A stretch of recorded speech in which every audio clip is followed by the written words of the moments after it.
28 líderes de negocios que cambiaron el mundo, gurús empresariales que rompieron las reglas del juego y revolucionaron la forma de los negocios.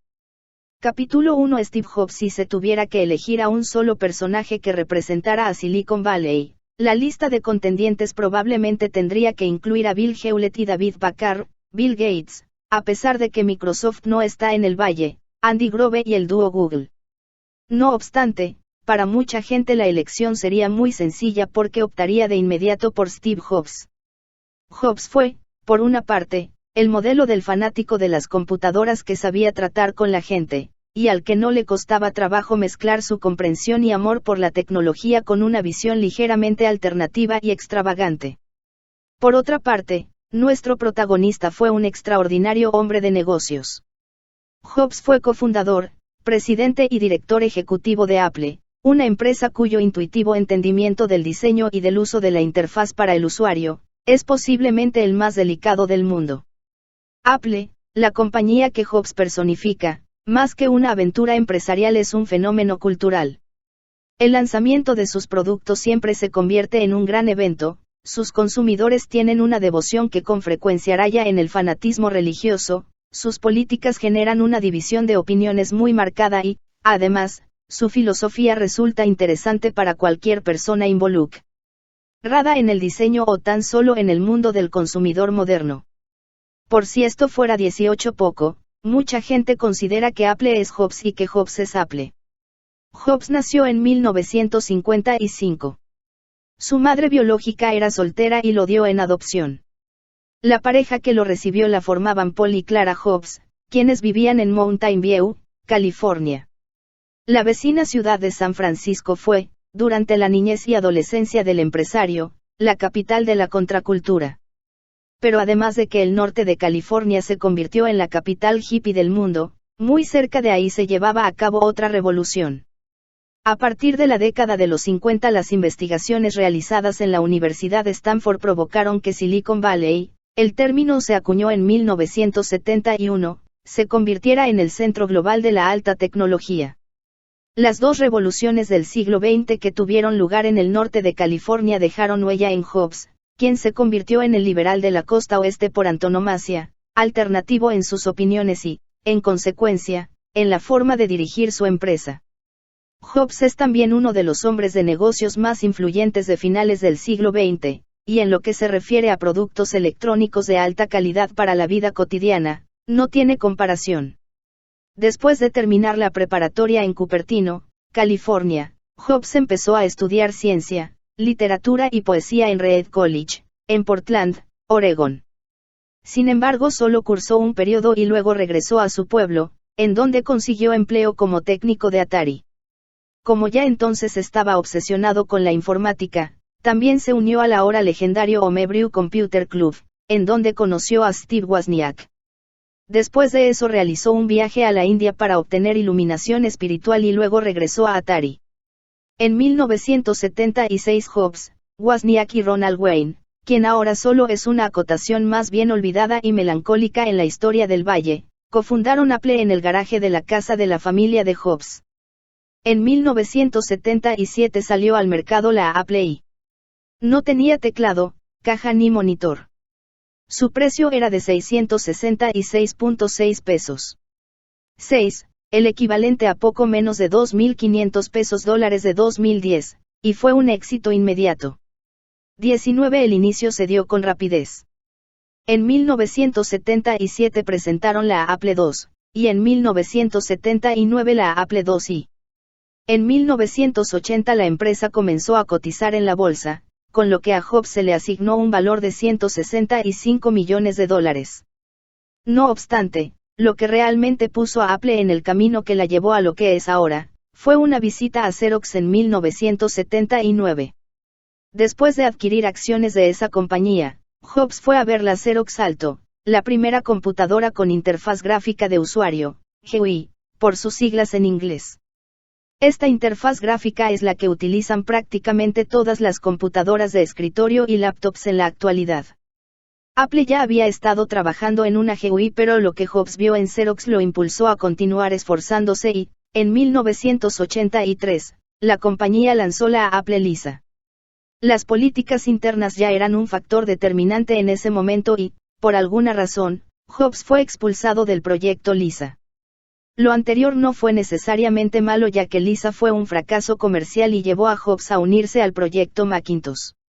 En 1984 salió al mercado la Apple Mac y tuvo un gran recibimiento, sobre todo por el famoso comercial que hace alusión a la novela 1984.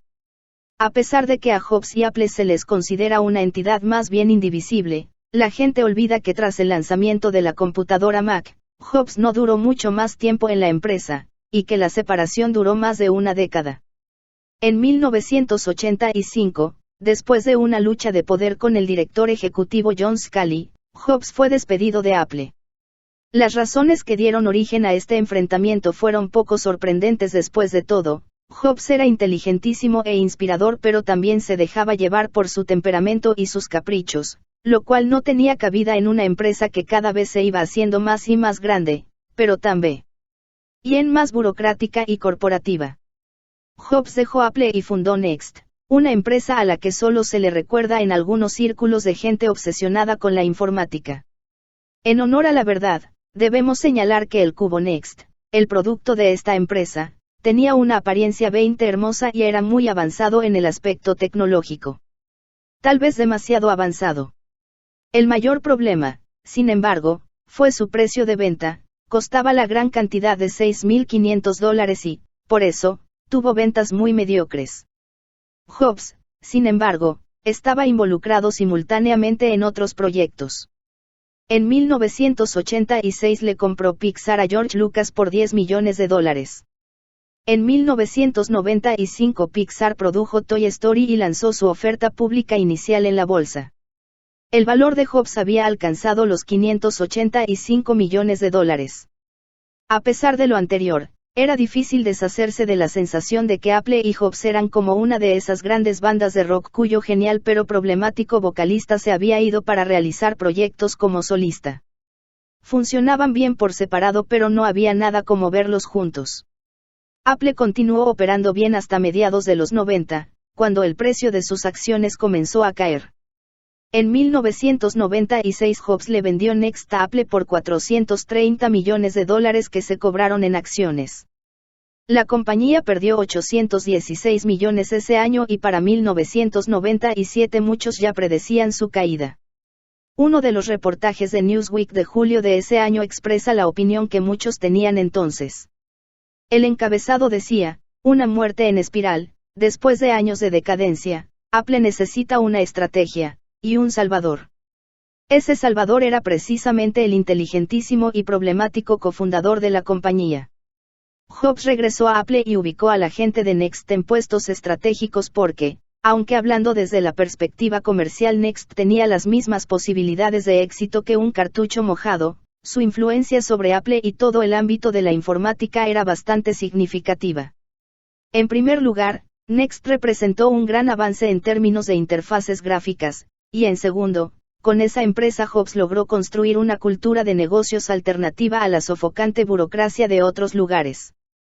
Poco después de volver a Apple, Jobs asumió el cargo de director ejecutivo interino, 2 años después el puesto se hizo permanente. 21 Con su fundador al mando, la empresa se enfocó y logró ser productiva de nuevo. Como director ejecutivo Jobs tiró a la basura una serie de proyectos como el Newton Handheld y se concentró en iMac. También diseñó el proceso de diversificación que convirtió a la compañía en una empresa de enseres electrónicos y en distribuidora de computadoras. En 2001 se lanzó el reproductor de música iPod, un producto que dejó en una desventaja inconmensurable a todos los competidores, y en 2007 hizo su debut el iPhone, que también logró dejar atrás irremediablemente a todos los demás teléfonos móviles. Actualmente ambos productos rebasan por mucho en ventas a las computadoras de la compañía.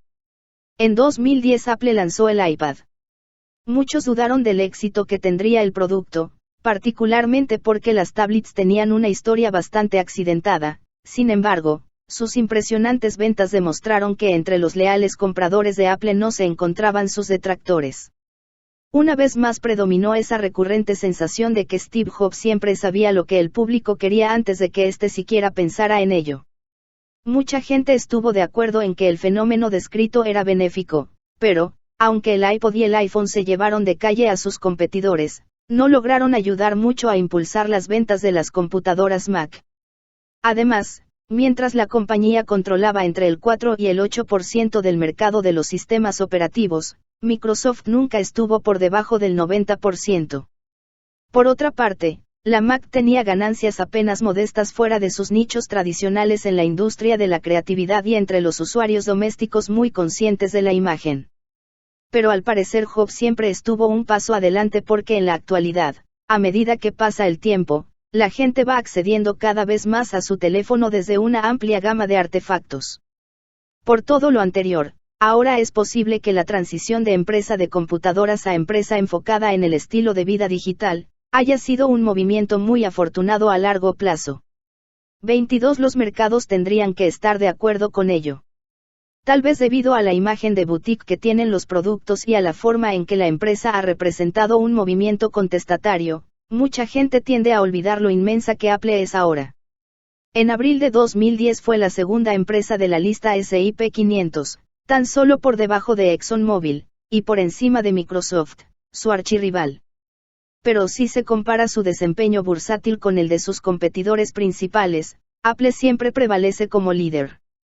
Así es, en contradicción a su postura alternativa, Apple es un negocio colosal y muy exitoso. Este mismo tipo de contradicción se presenta en toda la compañía, y de hecho podría decirse que es un elemento clave tanto para Apple como para el hombre que la encarnó. La compañía se presenta a sí misma como una entidad marginada a pesar de que tiene control sobre 70% del mercado de los reproductores de MP3 y cerca de 50% del mercado de la telefonía móvil. Y aunque este fenómeno afecta la apertura, el bloqueo que Apple tiene sobre sus productos es mucho más fuerte que cualquiera de Microsoft. Con Apple tienes que comprar el hardware y también el sistema operativo. De alguna forma esto le inyecta una ligera dosis de valores hippies, pero si lo que se desea es adquirir una computadora ecológica, entonces se debe comprar una Dell, no una Mac. Y a pesar de que Jobs dijo que lo que distingue a los líderes de los seguidores es la innovación, Apple en realidad nunca ha sido la fuente original de alguno de sus productos. Comenzando con la Xerox Alto y pasando por el iPod y el iPhone, siempre hubo alguien más ahí antes que Apple. Así es, si tuviéramos que resumir la estrategia de la compañía, tendríamos que decir que, más que una innovadora genuina siempre ha sido una genial segunda versión. Por temor a que lo anterior suene a crítica, debo aclarar que no lo es en absoluto. El fenómeno se describe de una manera muy acertada en el título del libro de 2004, La rápida 23 segunda versión, cómo las empresas eluden la innovación radical para ingresar a nuevos mercados y dominarlos. Fast Second, How Smart Companies Bypass Radical Innovation to Enter and Dominate New Markets. Con mucha frecuencia, quienes innovan no logran cosechar los frutos de los nuevos mercados a los que ingresaron. Es mucho mejor ser el segundo porque eso te permite aprender de los errores de tu competidor. El primer reproductor de MP3, para quienes puedan estar interesados en el dato, fue el MP-Man F10, manufacturado por Cyan Information Systems de Corea.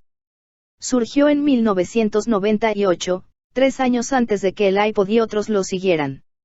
Sin embargo, lo complejo de sus interfaces y lo difícil que era manejarlo lo convirtieron en un producto solo para iniciados. El iPod, por otra parte, era muy fácil de usar y por eso llegó a dominar el mercado. La estrategia se repitió 6 años después con el iPhone, aunque cabe señalar que el mercado ya era mucho más maduro. Apple presentó un producto funcional, hermoso y fácil de usar. La genialidad de Apple radica en la interfaz del usuario, no en los detallitos. Jobs sabía que los consumidores desean artículos encantadores, pero que también sean encantadoramente fáciles de usar. A la mayoría de la gente no le preocupa la apertura, como es el caso del iPhone, ni las crudas cifras de desempeño, como las de los procesadores Mac. Ni siquiera le interesa la calidad de sonido, razón por la cual tal vez el iPod no sea la primera elección del fanático perfeccionista. A la gente le importa cómo lucen los objetos y la sensación que producen al tacto, y por eso, la sofisticadísima apariencia y experiencia táctil de los productos Apple se han ganado a no solamente legiones de clientes leales, sino a legiones de clientes que están dispuestos a pagar una cantidad adicional importante. A estos individuos los personifica el ya estereotipado fanático de Apple, o fanboy, como se le conoce en inglés, un esclavizado seguidor de la compañía y sus productos. El fanboy 24 fue muy bien descrito en la entrevista falsa del sitio de parodia, Anjen, en la que el fanático dice: compraré prácticamente cualquier cosa que brille y que esté fabricada por Apple. Pero a pesar del largo ciclo de éxitos, también hubo algunos nubarrones de tormenta en el cielo de Apple. Las ventas del iPod han bajado y los teléfonos Android, que hacen uso del sistema operativo gratuito y de fuente abierta de Google, están incursionando de manera muy seria en el mercado que, hasta hace poco, el iPhone gobernó sin rivales. Para los observadores de la tecnología resulta muy interesante ver cómo se modifica la dinámica Microsoft-Google-Apple. Hace algunos años, tanto Google como Apple eran anti-Microsoft, sin embargo, la situación ya no es tan clara ahora. Durante algún tiempo la mayor preocupación de Apple, desde sus fanáticos hasta los accionistas, pasando por los empleados, fue la salud de Jobs.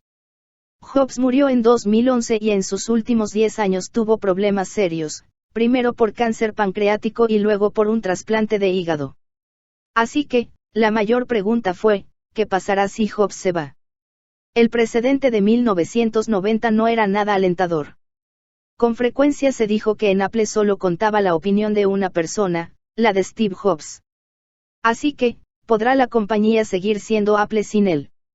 Aguilar, King, Do You Know Steve Jobs, en Silicon Valley Curious, junio 20, 2010.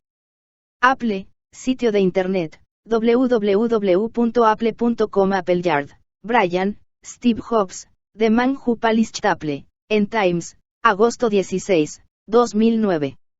Bolt, Katy, Jackson, David S.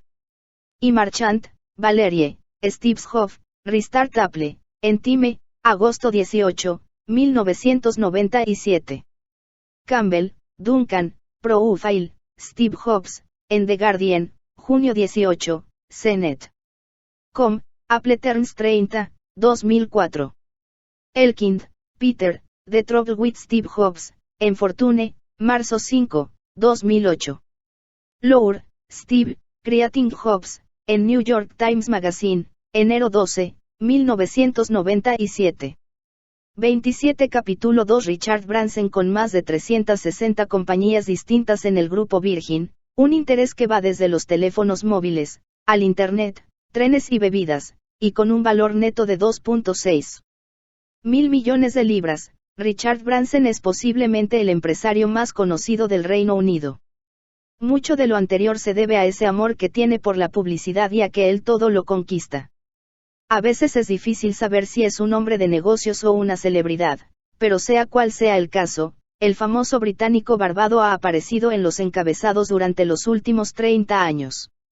En 1986 The Sunday Times escribió, ya sea anunciando automóviles o tarjetas de crédito, jugando con un avioncito a escala en la bañera o preparándose para conquistar el Atlántico.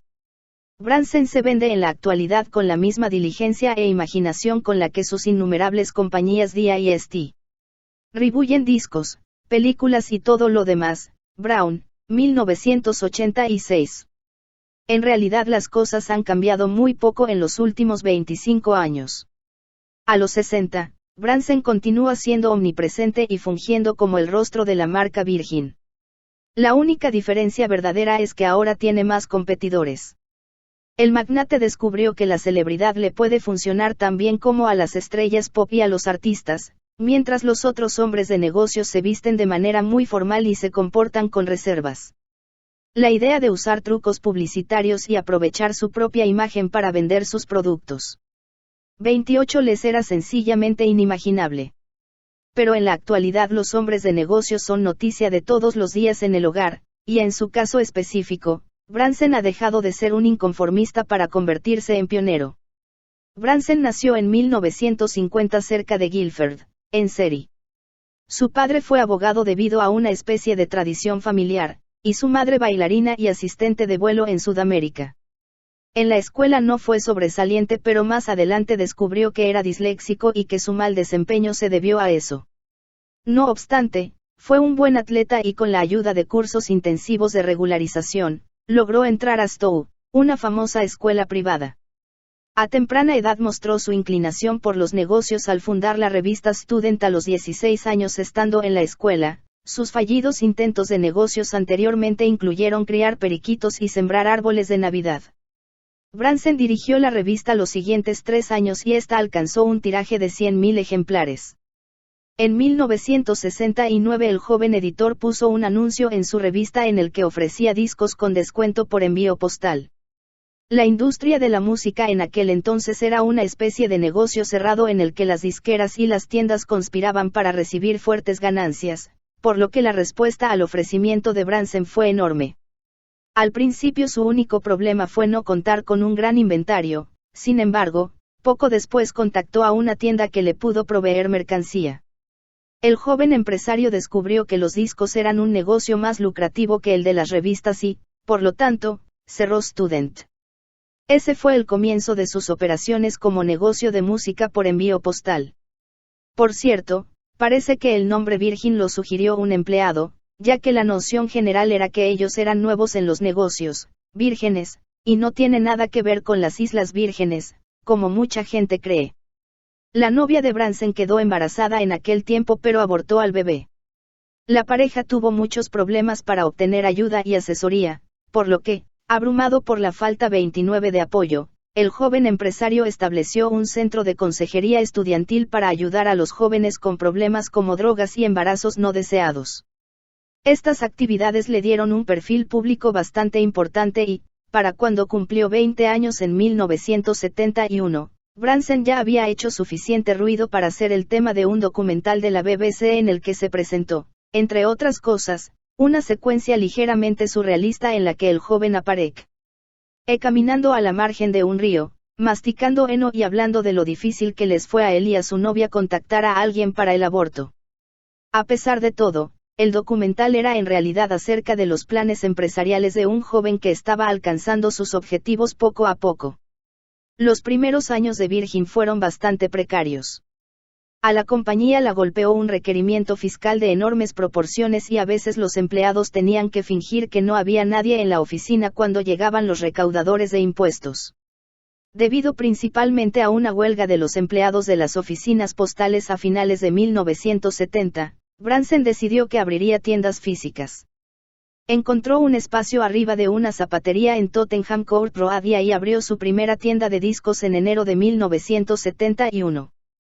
Su filosofía siguió siendo la misma, grandes volúmenes y grandes descuentos. Branson se expandió con rapidez debido, principalmente, a que creyó que la competencia trataría de abatirlo si no lo hacía. En aquel tiempo se le describió como la versión estudiantil de Arthur Daley. Una vez que importunó a las tiendas grandes, Branson comenzó a pensar en establecer su propia marca. Como ya tenía una cantidad considerable de dinero, compró una gran casa antigua cerca de Oxford y la convirtió en un estudio de grabación. Así fundó la disquera Virgin, en 1972. Mike Oldfield fue el primer artista que firmó con la compañía y grabó la canción Tubular Bells, de la cual se vendieron 5 millones de copias. Después de un breve periodo de poco éxito, los Sex Pistols firmaron con Virgin en 1977. En aquel tiempo eran tan controversiales que nadie más se había atrevido a trabajar con ellos. Fue un paso arriesgado pero les brindó enormes dividendos en términos de publicidad. A finales de los 70 y durante todos los 80 Branson continuó expandiéndose y regodeándose en su recién adquirido papel de empresario predilecto del Reino Unido. Además, a medida que su imperio fue creciendo, aquellos que lo habían tildado de capitalista hippie se dieron cuenta de que tendrían que comenzar a tomarlo más en serio. En 1984 Virgin abrió la aerolínea Virgin Atlantic, que ahora es la segunda línea de larga distancia más grande del Reino Unido. El siguiente año Branson trató de establecer un nuevo récord al cruzar el Atlántico para ganar el premio Blue Riband. El Virgin Atlantic Challenger, el barco en el que viajaba Branson, se hundió. Sin embargo, la publicidad no le vino nada mal al magnate, quien logró romper el récord en el Virgin Atlantic Challenger 2, al año siguiente. El resto de la década de los 80 fue un torbellino de aventuras. Virgin Records se hizo internacional. El grupo Virgin, por su parte, abrió una nueva compañía de aeronaves y globos aerostáticos, creó una marca de condones, se involucró en el ámbito de la hotelería y entró, y salió, del ámbito de la transmisión satelital. En los 80, el gran traspié del conglomerado fue su cotización en la bolsa, en 1986. Este periodo duró 2 años, pero la empresa logró hacerle frente al lunes negro. En 1988 Branson volvió a privatizar el conglomerado empresarial. Dijo estar harto de los trajes formales y del enfoque a corto plazo que tenía la gente de la zona bursátil de Londres. Cabe aclarar, sin embargo, que la gente de ahí también dijo estar harta de Branson. La década de los 90 fue un poco más de lo mismo. Productos y servicios como libros, vodka y cola, radio, servicios nupciales para novias, trenes, cosméticos, gimnasios y teléfonos móviles, captaron la atención del empresario. En 1992 Branson le tuvo que vender Virgin Music a EMI para rescatar su aerolínea. Dijo que incluso lloró cuando llevó a cabo la Net-31 negociación porque Virgin Music fue su primer negocio. El empresario también trató de conseguir la operación de la Lotería Nacional del Reino Unido y para eso prometió que todas las ganancias serían para la caridad.